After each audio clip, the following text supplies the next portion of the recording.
The city lights blurred into a watercolor painting through my tear-filled eyes. At 21, my world felt like a tiny, soundproof room where the only voice was my own, echoing my deepest fears.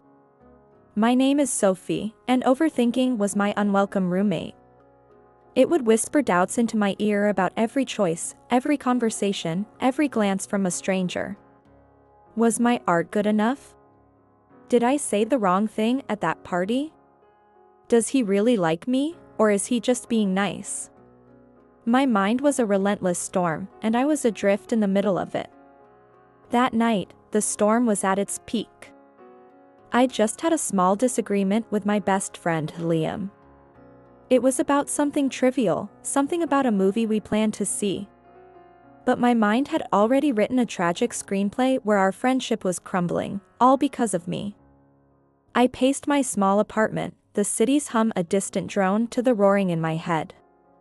I replayed our conversation 100 times, twisting his words until they became sharp daggers of rejection. The weight on my chest was so heavy I could barely breathe. Desperate for a change of scenery, I grabbed my coat and headed out, walking aimlessly until I found myself standing in front of a small, quiet bookstore I'd never noticed before. The sign above the door read, "The Serene Page." Drawn in by the warm glow from its window, I stepped inside. The air smelled of old paper and calming chamomile tea. An elderly woman with kind eyes and silver hair braided down her back looked up from a large, leather-bound book. She smiled gently, lost in thought. "Little one?" Her voice was like a soft blanket. I just nodded, unable to speak past the lump in my throat. She didn't press. Instead, she gestured to a worn armchair by a small fireplace. "Sometimes," she said softly, "the loudest minds need the quietest places." I sat down, and for the first time in hours, I felt a flicker of peace. She introduced herself as Alara and asked me what was troubling my spirit. Hesitantly, I poured out my heart, the constant worry, the fear of judgment, the endless cycle of what-ifs. Alara listened patiently, her gaze never wavering. When I finished, she didn't offer complicated advice or philosophical quotes. She simply leaned forward and said, "I will give you 3 words. Carry them with you. When the storm in your mind begins to brew, repeat them to yourself. They are not magic, but they are a choice."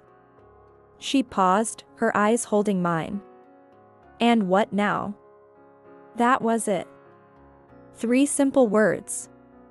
And what now? I must have looked confused because she smiled again. "When you find yourself replaying the past," she explained, "ask yourself, and what now? You cannot change what has been said or done. So, what will you do now? When you worry about a future that hasn't happened, ask, and what now? You can't control every outcome.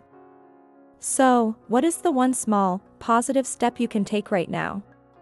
It was so simple, yet so profound. It wasn't about ignoring my thoughts, but about redirecting them from the past or future back to the present moment, to a place of action. I left the bookstore feeling lighter than I had in years. The next day, when my mind started spiraling about my fight with Liam, I stopped. I took a deep breath and asked myself, and what now? Instead of hiding, I picked up my phone and texted him, "Hey, sorry about yesterday. Still want to see that movie?" A minute later, he replied, "Of course. I'm sorry too. I was just having a bad day. You pick the time." Just like that, the storm passed. The words weren't a magic cure, but they were an anchor.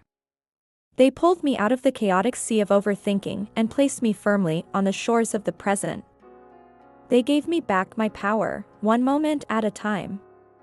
If this story resonated with you, and you'd like to see more like it, please subscribe to our channel. Thank you for watching.